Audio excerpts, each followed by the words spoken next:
Hi, I'm Sunny Hostin, and I am in studio with the Hollywood Reporter. You have a new show coming out very soon. I do. The Truth About Murder with Sunny Hostin on Investigation Discovery. Yes. I saw the first episode, and I've got to tell you, it was so captivating, and Thank it seems you. like you really put a lot of heart and soul into this, right? I did. I am so proud of it, and I'm so excited about it because I'm not only the host, I'm an executive producer, and it's the first time I've actually done anything like this, you know, been able to have my point of view, and I really wanted to give voice to the voiceless because it's something that's very important to me and personal in the sense that I saw my uncle stabbed in front of me when I was about 7. And what I remember the most about it is that I saw so much violence, but no one dare talk about it. We didn't talk about it in our family. I didn't tell any of my friends that I saw it. It wasn't like we had money for therapy or anything like that. And even recently I said to my dad, you know, I often think about that, what happened with Uncle Ed. And he's like, you think about it? I didn't even think you remembered it, you know? And so I remember thinking when I was collaborating with ID, I want to tell those stories, the stories that no one talks about, the folks that don't have the money for therapy, the folks that are keeping it inside, and let's go through the journey. How do you go from crime to conviction? What does it do? Not necessarily to I don't want to get into the killer's mind because a lot of people do that. I want to talk to the victims' families. I want to talk to the cops. I want to talk to the prosecutors. I want to talk to the community members that are deeply, deeply affected by what happens when there is a heinous crime that happens right next door. Because think about it, something happens right next door to you, you're thinking, is it going to happen to me next? Is this where I want to live anymore? What's going on with humanity? And so that's sort of the journey that I went on, you know, for 6 months, every single weekend. And I cried a lot. Yeah, how emotional that must have been. It really was. You. I called my husband, you know, after every shoot, and he was like, you sound weird. And I'm like, yeah, I've been crying. And I had a weird day. Yeah, he's like, you're crying during the interviews? I was like, yeah, because in some sense it was cathartic because I felt like every single person said, thanks for letting me tell my story. Yeah. And I thought, oh, wow, well, thanks for honoring me so by much. sharing it, you know, because it's hard for victims to say, you know, to share.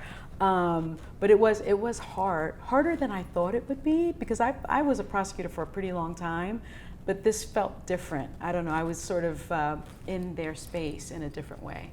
Like you said, what's really interesting about this series is that it really does come from the victim's perspective and the perspective of the family members and the loved ones.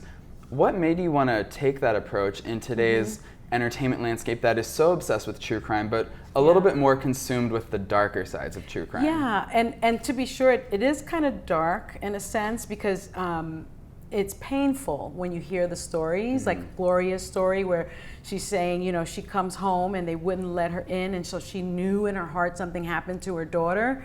But I didn't want to exploit anyone's pain, but I was a little tired of why did he kill her, and let's get into the mind of this person. I wanted to explore, like, what is Gloria thinking that she's never going to get to see her kid again? How does she move on? What happens to Christine that she's got to now survive after having a bullet in her head? You know, that was more interesting to me. You know, how do people survive when this kind of thing happens to them? I wanted to show the resilience of our citizens because we're going through tough times in our country. Facts. Yeah. And I thought, let's explore that too. Yeah. So. Yeah, I really like the way it came across. Thank you. The series is 6 parts. Yes. How did you narrow down which murders you wanted to tackle? The first episode revolves around a woman who's also a person of color. So I'm wondering if inclusivity was closely considered as you were putting together the stories. Evan. Yeah? It was really important to me. to be sure, celebrity-driven things, we see that in the news all the time, right? So you think about the varsity scandal and any kind of murder that involves sort of a celebrity, people, flock to. I wanted to talk about people of color. I wanted to talk about women. I wanted to explore the LGBTQ community. And I looked for cases like that because those stories are too often not told. Right. And I looked for them. They were everywhere. So it must have been hard to narrow it down to 6. It was really difficult, but I think we found the most compelling and those that were not told. Another thing that was driving me was so many women are harmed in our country and all over the world by people who they think love them. Mm-hmm. And more often than not, we are taught as little girls and even as we get older, stranger danger, be careful when you're going out, someone's gonna, just grab you. And we explore that too in our show, more of a hate crime angle there. But that happens, but more frequently, it's by someone that knows you, that you think loves you. And I picked a lot of those cases as well. It's clear that your background as a federal prosecutor really gives you a singular perspective to lead this show. And how do the murders that you explored in the show, how do they stack up to the cases that you dealt with throughout your career? Because I know you specialized in child sex crimes. So were you shocked by anything by digging more into the murder side of crimes? I was surprised by the planning. That's what surprised me the most. I dealt certainly with predators that planned. So that was similar. But what was surprising to me was these murderers always seemed to think that they were the smartest in the room. And I experienced that a little bit, no question, but this took it to another level. What also surprised me was the use of technology. Because I don't want to age myself, but when I was prosecuting cases, it was more rudimentary, right? We didn't have some of the technology. Murderers, in our cases, were trying to use technology to their benefit. And in many instances, they did, and they almost got away with murder. They were able to cover the murders using technology. Simple things like cell phones.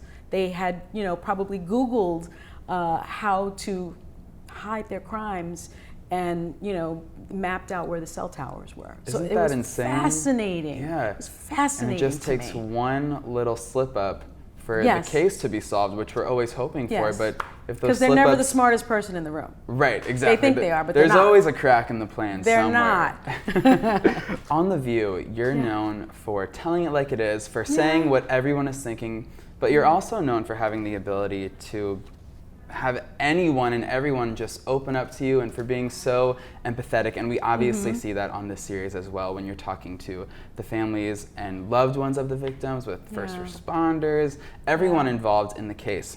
So how is filming an episode of The Truth About Murder different than filming an episode of The View? I'm sure there's a lot of differences, but also probably some overlap, since on both projects you're just so authentically Sunny. Well, I don't get interrupted as much on Truth About Murder, so certainly that was different. I think the skill set helped both, right? I try to be pretty even-handed most of the time, and I always think, my mantra is, no one does you better than you. So I just try to just do me and be myself. And I think viewers get that from me, right? And I think the folks that I interviewed got that. What you see is what you get. I'm not an actress, I'm not an actor, I just put it out there. And I think it served me well. It served me well when I was a prosecutor. I was one of those folks that just would knock on the door and say, come on, I've sent you how many subpoenas and you won't show up to my office? Let's talk. I don't want to send the marshals out. What's going on? Right. And I kind of just do that on the show, and I do that on this series as well. What have you learned about handling personal conflict? I feel like you guys are just experts at it. Yeah, we get better and better, actually. I think not to take anything personally is the best thing. And when you leave the table, you have to try to leave it at the table. It doesn't always work for us because we're so passionate, and we're in such difficult times right now. And we're passionate about how we feel about it because it just feels like end of days for all of us, at the table at least. So what we try to do, or at least what I try to do, and I think I can speak for my co-host, is we leave it at the table and know that we can pick it up again. And we try to leave as friends, and we don't try to change each other's minds because it's not really about that. It's just about respecting everyone's opinion, not taking it personally, and knowing that we're going to be there again tomorrow with the same group of people. Right. So you can't burn a bridge, and you can't be offended or be offensive, because you got to come to work the next day. Right. And that's how we do it. It's like a dysfunctional family. That's how I think about it. You're still going to be related to that person. Right. So you don't want to say something that you can never take back. And sometimes we really get into it, and we're angry, and we storm off, and we say things to each other backstage, and then we'll say, sorry about that, girl. Who would you say your favorite sparring partner is on the show, and why? It depends on the day, to be honest with you. I've sparred with all of them, on stage and off. Yeah, it depends on the day, because we're all passionate about different things, and we all feel differently about the same issue, believe it or not. So it just depends. Like I've sparred with all of them, believe it or not. And I think you would probably get the same answer, because Joy may be Megan's favorite sparring partner right now, but they weren't favorites before, right? So it just depends. It depends on the issue, and that's what makes it fun, right? That's what makes it fun, I think. Yeah, for sure. It's very fun to watch. I know, most of the time. I think it was Barbara Walters' vision. You get 5 really passionate, smart, engaging people that have a bit of a sense of humor, and put them at the table together. Right. And you talk. Yeah. What I love about the show is that even though there are so many different opinions and views, it's become a really important stop for presidential hopefuls. You've had so many different candidates come on the show this year alone. Biden, Mayor Pete, Kamala Harris before she announced her candidacy. Yes. So. And after, she came after as well. Yeah, which candidate has impressed you the most as a guest co-host, just based on their time on the show? Gosh, I've always been very impressed with Mayor Pete. I just think he's wicked smart. I have found him very impressive. Elizabeth Warren has been very impressive. She gets better and better every time she comes, which is interesting to me. Kamala, when she came back the second time, there was this interesting feeling in the audience. It was different than the first time. So those 3 so far have been the ones that have stood out to me. And why do you think it is an important stop on campaigns now? Well, we have 3 million viewers. We skew heavily female. Our viewers are voters. They listen to what we say.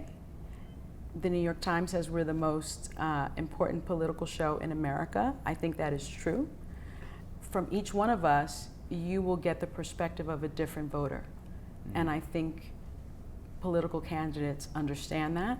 And they also understand that if they come on our show, we ask the difficult questions. No one gets a pass. I'm going to cross-examine someone. From a legal perspective, Joy is the comedian who's brilliant and who is, going to cut you off at the knees and you don't even know that it's coming.